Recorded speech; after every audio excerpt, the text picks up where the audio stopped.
Hello everyone, स्वागत है आपका होम साइंस वर्ल्ड में। आज हम बात करने वाले हैं फिजियोलॉजी में सर्कुलेटरी सिस्टम की। ये इसका पार्ट 2 होगा। कल वाली क्लास में हमने पार्ट 1 किया था।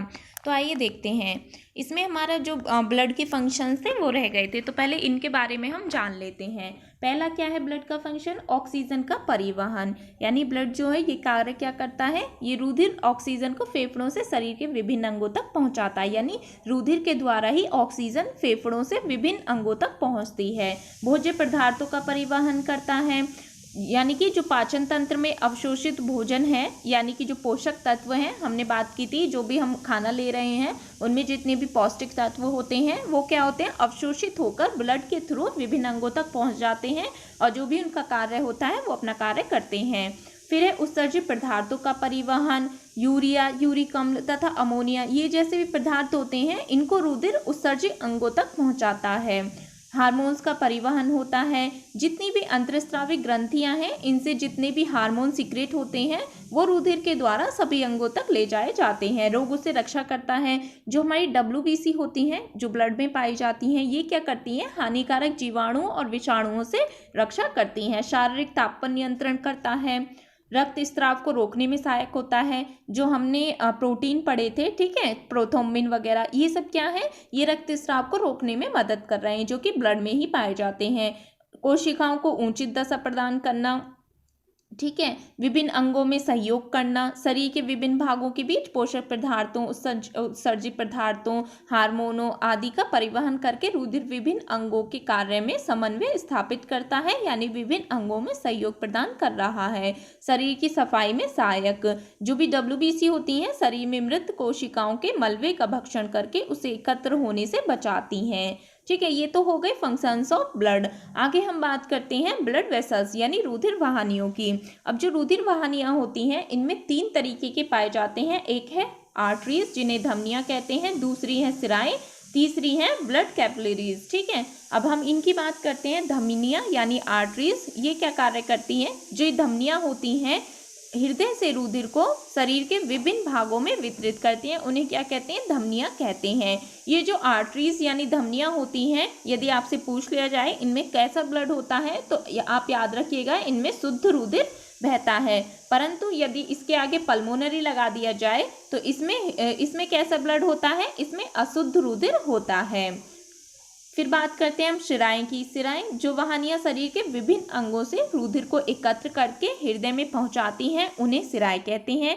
इनमें अशुद्ध रुधिर बहता है, परंतु पल्मोनरी शिरा में शुद्ध रुधिर बहता है। यदि आपसे शिराएं पूछ ली जाए इनमें कैसा ब्लड होता है तो इनमें अशुद्ध रुधिर बहता है। यदि पल्मोनरी शिरा पूछी जाए तो आपको याद रखना है इनमें शुद्ध रुधिर बहता है। अब बात करते हैं रुधिर केशिका यानी ब्लड कैपिलरीज। ये कैसी होती हैं? ये धमनियां सिरों पर पतली पतली शाखाओं में बढ़ जाती हैं, जिन्हें धमनिकाएं कहते हैं। धमनिकाएं विभिन्न ऊतकों में प्रवेश कर पुनः पुनः भागों में विभाजित होकर पतली पतली केशिकाएं बनाती हैं। ठीक है, यहाँ पर आप देखिए, यहाँ पर आप आर्टरीज देखिए, ठीक है, धमनियां ये कैसी हैं? रेड कलर की है। क्यों है? क्योंकि इनमें जो ब्लड का, शुद्ध ब्लड का जो कलर होता है वो कैसा होता है? ब्राइट रेड होता है। अब इनमें शुद्ध रक्त बह रहा है। ठीक है, अब वेन्स जो हैं ये कैसी हैं? ब्लू कलर की हैं, ठीक है, या हल्के पर्पल या पर्पल रेड कलर की होती हैं। तो ये क्या है? ये वेन्स हैं, शिराएं हैं, जिनमें अशुद्ध रुधिर बहता है। अब इन्हीं के द्वारा ये कैपिलरीज रुधिर केशिकाओं का निर्माण होता है। आगे हम बात करते हैं ब्लड सर्कुलेशन की। यहाँ पर हम ब्लड सर्कुलेशन को समझते हैं। तो देखिए यहाँ ये क्या है? लंग्स है। ठीक है, अब लंग्स जो है ये क्या करता है? ब्लड को प्योरीफाई करके हार्ट में भेजता है। ठीक है, अब ये हार्ट में भेज रहा है। अब हार्ट का कार्य क्या है? हार्ट क्या काम कर रहा है? ये यहाँ से ब्लड शरीर के विभिन्न भागों में भेज रहा है, यानी stomach, liver, intestine, other organs, इनमें ये प्योरीफाइड ब्लड को भेज रहा है। कौन भेज रहा है? हार्ट भेज रहा है।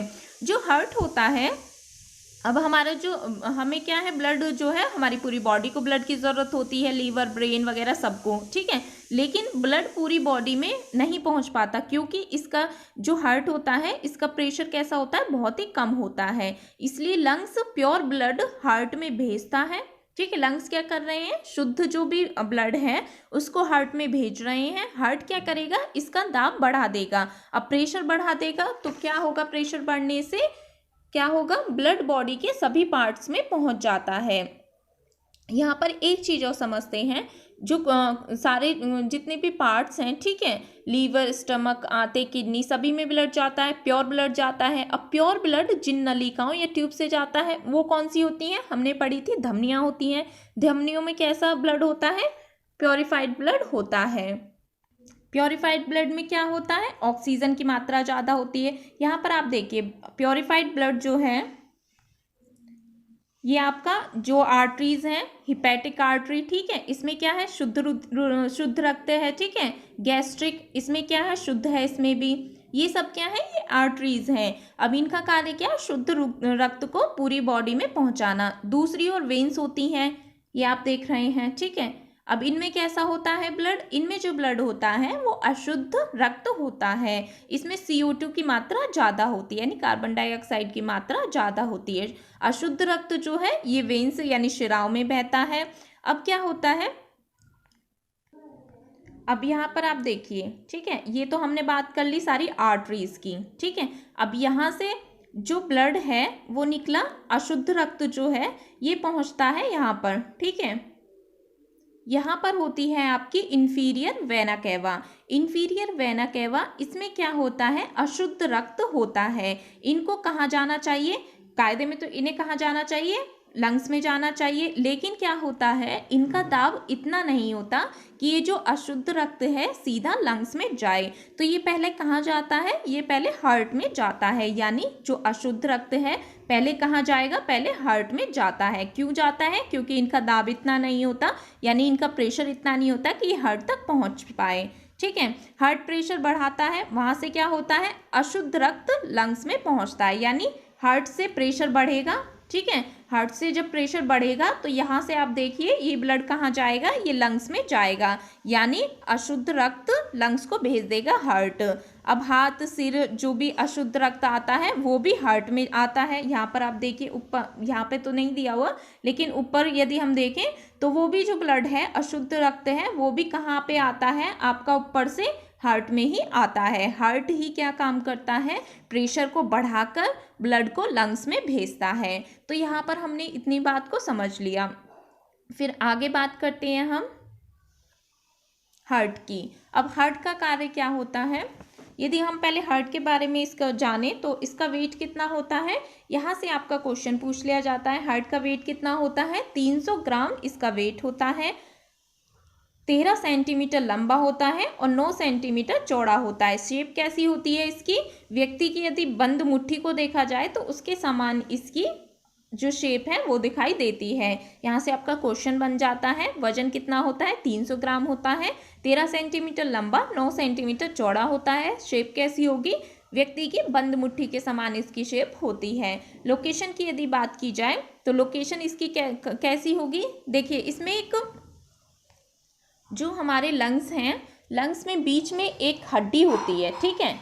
हड्डी जो होती है बीच में, इसको कहा जाता है स्टर्नम। स्टर्नम जो होती है इसमें पसलियां जुड़ी होती हैं। ये यहाँ पर आप देखिए स्टर्नम में पसलियां जुड़ी हुई हैं।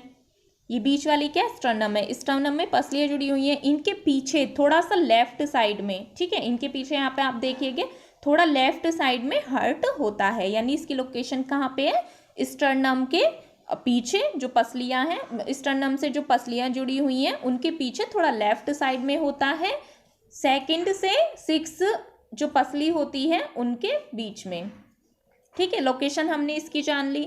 फिर बात करते हैं जो हार्ट होता है, इनके अंदर बहुत सारे वॉल्व होते हैं। ये कैसे वॉल्व होते हैं, जो ब्लड को, जैसे कि प्योरीफाइड ब्लड आ रहा है तो वापस वहाँ से ब्लड वापस ना जाए तो इनके लिए कपाट यानी वॉल्व लगे होते हैं। इन वॉल्व का काम यही होता है कि रक्त प्रवाह को सुनिश्चित करे, एक तरफा रक्त प्रवाह को सुनिश्चित करे। कपाट बंद करते समय थंपिंग, ध्वनि यानी कैसी आवाज़ आती है, लब डब की आवाज़ का उत्पादन हो, लब डब की आवाज़ आती है। आप लोगों ने सुना होगा धक धक, तो धक धक कुछ नहीं होता, ठीक है, ये लब डब की आवाज़ आती है। यदि आप इसे स्टेथोस्कोप से सुने तो आपको लब डब की आवाज़ ही आएगी। यहाँ पे क्या होता है,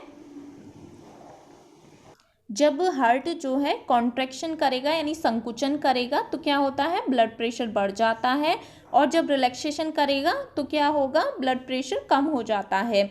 तो तब ऐसी आवाज़ आती है लब डब की। इसको आप स्टेथोस्कोप से सुनेंगे तो आपको लब डब की आवाज़ आएगी। लेकिन कभी कभी क्या होता है, जो हार्ट हैं, हार्ट के जो वॉल्व होते हैं ये सही से वर्क नहीं करते हैं, तो कैसी आवाज़ आती है, क्लियर आवाज़ नहीं आती है। तब आपको मुरमुर जैसी आवाज़ सुनने को मिल सकती है। यानी हार्ट में कुछ वॉल्व होते हैं जिनके द्वारा ब्लड जो है आता जाता है। यदि वो वॉल्व जो है सही से काम ना करें तो साउंड कैसा होगा, मुरमुर की आवाज़ आती है। तो यहाँ पर हमने इसको समझा। आगे हम इसकी बात करते हैं। यदि हम हार्ट की आंतरिक संरचना की बात करें यानी कि इंटरनल स्ट्रक्चर की बात करें तो इसमें 3 परतें पाई जाती हैं। बाहरी जो परत होती है उसे हम एपिकार्डियम कहते हैं। क्या कहते हैं, एपिकार्डियम। बाहरी परत एपिकार्डियम होती है, ये सबसे बाहरी और महीन स्तर की होती है। फिर होती है मायोकार्डियम। मायोकार्डियम कौन सी होती है, मध्य स्तर की होती है, ये सबसे मोटी होती है। फिर लास्ट की कौन सी होती है, एंडोकार्डियम होती है। एंडोकार्डियम सबसे भीतरी स्तर की होती है। याद रखिएगा, तीन स्तर की इसमें परतें पाई जाती हैं। यदि हम इंटरनल स्ट्रक्चर की बात करें, एक होती है एपिकार्डियम जो कौन सी होती है, सबसे बाहरी होती है। मायोकार्डियम मध्य स्तर की होती है। एंडोकार्डियम सबसे भीतरी परत होती है।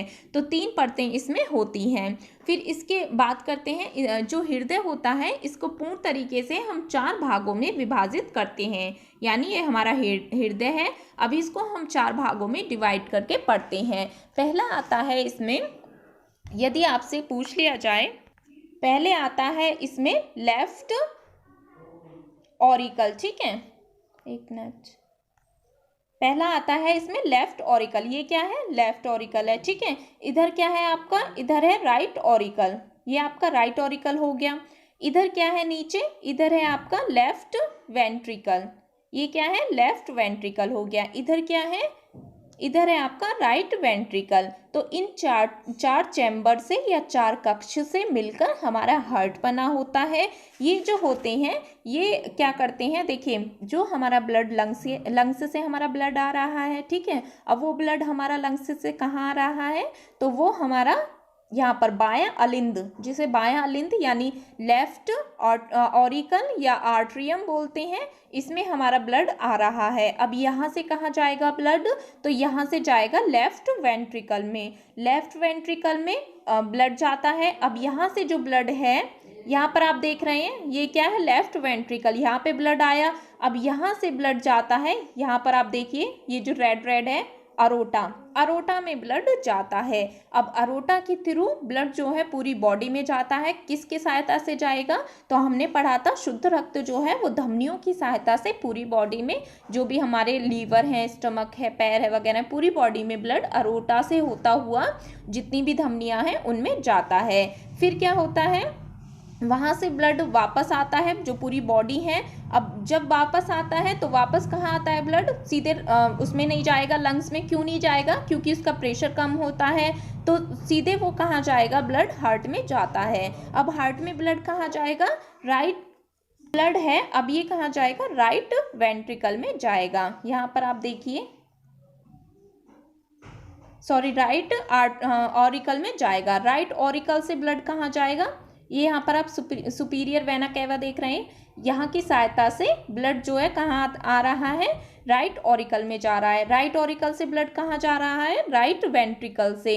अब राइट वेंट्रिकल से ये ब्लड कहाँ जा रहा है, सीधे पल्मोनरी आर्टरी में जा रहा है। जब हम आर्टरी पढ़ते हैं तो उनमें शुद्ध रक्त बहता है, लेकिन जब हम पल्मोनरी लगा देते हैं तो उनमें कैसा ब्लड होगा, उनमें अशुद्ध रक्त होता है। तो यहाँ पर हमने उस चीज को समझा। ठीक है, अब ये तो आपका हो गया, हार्ट के वॉल हमने पढ़ लिए। फिर इसमें हम पढ़ते हैं, जो हमारा हार्ट होता है इनमें कई तरीके के वॉल्व पाए जाते हैं। वॉल्व जो होते हैं ये कार्य क्या करते हैं, अब यहाँ पर आप देखिए, जब ब्लड जो है लेफ्ट ऑरिकल में ब्लड आया, लेफ्ट ऑरिकल में जब ब्लड आया, ठीक है, अब यहाँ से यहाँ पर कुछ कपाट बने होते हैं।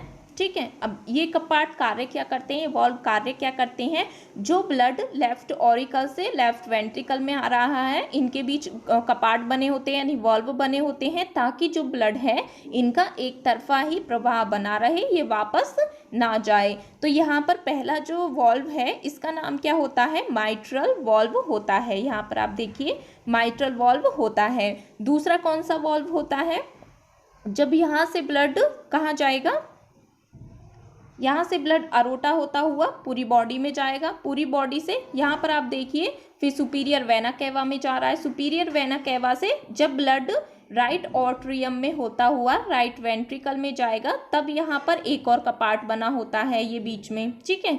ये कपाट क्या कहलाता है, ये ट्रीक्यूस्पिड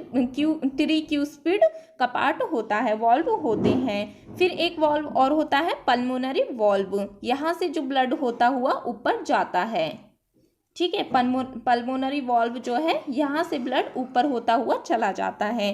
तो यहाँ से फिर एक आता है एरोटिक वॉल्व, ठीक है। अब ये सब क्या है, ये 4 प्रकार के वॉल्व होते हैं जो कार्य क्या करते हैं, जो ब्लड है उनका एक तरफा प्रवाह बना रहे। ये कपाट मतलब ऐसे होते हैं, मान लीजिए ब्लड आ रहा है आपका, जो ब्लड है लेफ्ट ऑर्ट्रियम में शुद्ध ब्लड आया, शुद्ध ब्लड कहाँ आया, लेफ्ट वेंट्रिकल में आया, बीच में कपाट लगा होगा तो ये क्या होता है, ये बंद हो जाता है, ताकि जो ब्लड आया है लेफ्ट वेंट्रिकल में वो वापस ऊपर ना जा सके। तो इनका कार्य ये होता है।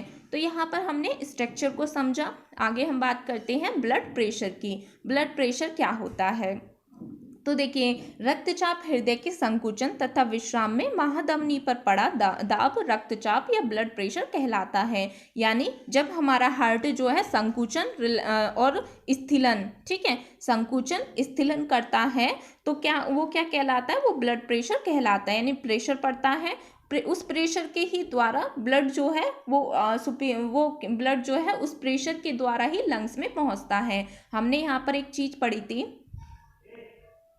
यहाँ पर हम देखिए हमने ब्लड जो है हमारा हार्ट से, ठीक है, यहाँ से लंग्स से कहाँ आया, हार्ट में आया, हार्ट से पूरी बॉडी में जितनी भी आर्टरीज हैं उनमें ब्लड गया। अब यहाँ से जो अशुद्ध रक्त है वो सुपीरियर वेना कैवा के थ्रू कहाँ जाता है, हार्ट में जाता है। अब इसे शुद्ध होना है, शुद्ध कौन करता है, लंग्स करते हैं। अब ये ऊपर नहीं जा सकता क्योंकि इसका प्रेशर दाब इतना नहीं होता कि ये ऊपर तक जा सके। यानी जैसे हम पानी, जब भी हमें पानी की आवश्यकता होती है, हमें पानी ऊपर लाना होता है, उसका प्रेशर बढ़ाना होता है, तो हम क्या करते हैं, पंप लगाते हैं, पंप की सहायता से हम उसका प्रेशर बढ़ा सकते हैं। वैसे ही जो हमारा हार्ट है ये क्या काम करता है, ये भी पंपिंग का कार्य कर रहा है। तो ये क्या करेगा, पंपिंग करके ब्लड को, जो भी ब्लड है उसको लंग्स तक पहुंचाता है। यानी सीधा जो ब्लड है अशुद्ध रक्त, उसमें ऑक्सीजन की मात्रा कम होती है और कार्बन डाइऑक्साइड की मात्रा ज़्यादा होती है। अशुद्ध रक्त होता है इसलिए वो पूरी तरीके से उसमें इतना दाब नहीं होता, तो वो ऊपर नहीं जा पाता लंग्स तक। तो क्या होगा, जो अशुद्ध रक्त होगा हार्ट में जाएगा, हार्ट से फिर वो लंग्स में जाता है। तो ये चीज़ आपको यहाँ पर क्लियर होगी। तो वही हम यहाँ पर देखते हैं, जो ब्लड प्रेशर है तो ये 2 तरीके से हम यहाँ पर डिवाइड करते हैं। पहला होता है हृदय संकुचन, जिसे बोलते हैं सिस्टोल। दूसरा होता है हृदय स्थिलन यानी रिलैक्सेशन की अवस्था, स्थिलन, जिसे हम बोलते हैं डायस्टोल। जब हमारा हार्ट जो है कॉन्ट्रैक्ट करता है, ठीक है, संकुचन करता है, तब कितना होता है उसका वो ब्लड प्रेशर, मतलब जो नापते हैं जब हम, तो वो कितना कहलाता है, 120 mmHg कहलाता है। और हार्ट रिलैक्सेशन डायस्टोल ये कितना होता है, नॉर्मली डायस्टोल 80 mmHg होता है। यहाँ से आपका क्वेश्चन बन जाता है, आपसे सिस्टोल पूछ लिया जाएगा तो आपको याद रखना है 120, डायस्टोल कितना होता है, 80 होता है। तो यहाँ पर आपको ये याद रखना है। फिर बात करते हैं हम हार्ट बीट की। हार्ट बीट की यदि हम बात की जाए, अडल्ट में हार्ट बीट 72 पर मिनट होती है और इन्फेंट में 120 से 150 पर मिनट, एम्ब्रोयो में 200 पर मिनट और रनिंग या जिम करते टाइम 92 से और 100, तो ये कितना होता है, 92 से 120 पर मिनट होता है। यानी जब आपसे स्वस्थ मनुष्य में हृदय स्पंदन की दर पूछी जाए तो आप बताइएगा 72 प्रति मिनट होती है। और जो ये स्पंदन होता है, एक हार्ट बीट लगभग कितने सेकंड में पूरी होती है? 0.8 सेकंड में पूरी होती है। यानी हार्ट बीट लगभग 0.8 सेकंड में पूरी होती है। आपके पीजीटी में ऐसे क्वेश्चन बन जाते हैं, तो आपको याद रखिएगा, ठीक है। अब आगे हमने पूरा टॉपिक देख लिया है, सर्कुलेटरी सिस्टम। आई होप आप सभी को समझ आ गया होगा। पहले वाली क्लास में हमने रक्त को पढ़ा था, ब्लड के बारे में जाना था, फिर हमने ब्लड फंक्शंस यहाँ पर देख लिए, ब्लड वेसल्स हमने देख ली, जिसमें धमनियाँ, सिराएं हमने देखी। धमनियों में कैसा होता है रुधिर, रक्त जो होता है शुद्ध होता है और सिराओं में अशुद्ध होता है, लेकिन पल्मोनरी लगा दिया जाए तो उल्टा हो जाता है। फिर हमने देखा यहाँ पर इसका पूरा ब्लड सर्कुलेशन देखा, ठीक है। हृदय देखा, 300 इसका वेट होता है, ठीक है। फिर इसकी लोकेशन देखी, यहाँ पर हमने इसका स्ट्रक्चर पूरा देख लिया। फिर ब्लड प्रेशर देखा, सिस्टोल आपसे पूछ लिया जाए तो 120 mm Hg होता है, और यदि आपसे डायस्टोल पूछ लिया जाए तो कितना होता है? 80 होता है। यहाँ पर आप हिंदी में भी याद रखिएगा, क्योंकि कभी कभी ऐसे भी क्वेश्चन बन जाते हैं कि आपको हिंदी में दिए होगा हृदय स्थिलन कितना होता है नॉर्मली, तो आप यहाँ पर ये चीज़ भी याद रखिएगा। फिर हमने यहाँ पर हार्ट बीट देखी, ठीक है। अब ये कितने सेकंड में पूरा होता है? एक हार्ट बीट लगभग 0.8 सेकंड में पूरा होता है। अगर किसी को भी कोई डाउट हो या आपको क्लियर नहीं हुए हो कुछ टॉपिक्स, तो आप प्लीज़ कमेंट सेक्शन में लिख कर भेजें। ज़्यादा से ज़्यादा चैनल को लाइक करें, शेयर करें, सब्सक्राइब करें।